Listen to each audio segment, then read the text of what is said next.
کاوش مدیا. Hello again. The top diplomats, the United States and 4 Arab countries, met in the Negev Desert last month.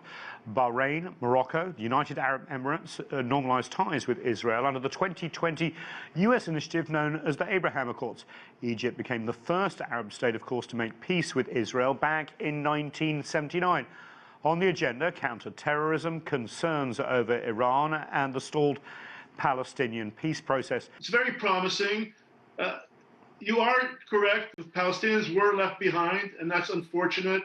And there's certainly efforts need to be made to somehow find a way to have the Palestinians join this initiative, or at least benefit from it, as they are reluctant to participate in Abraham Accords-related events. But definitely a good start.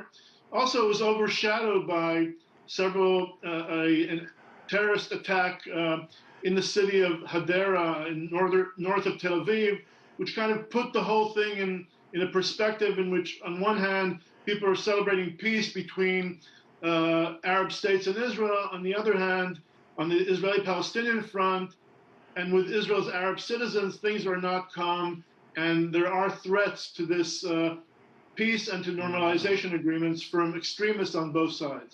With a very much focus on Iran, and there was a lot of criticism that Israel is sort of pointing at the Iran threat while doing the same with the Palestinians, which some would say was nothing. And do you just want to counter what we just heard there? Sure. I certainly disagree with Dan's take. I think that we should not exaggerate the significance of the summit. This is a collection of governments with absolutely horrific human rights records that have always been in a secret alliance together. And all that has changed right now is that instead of meeting in secret to plot their regional agenda, they're actually having a summit out in public and out in the open. So this is a purely symbolic change. There is no change in policy here that we have witnessed. And of course, this is a summit that is being hosted by a government that is practicing the crime of apartheid, as acknowledged by the United Nations, by every major human rights organization in the world, including Amnesty International and Human Rights Watch, and every major Israeli human rights organization as well.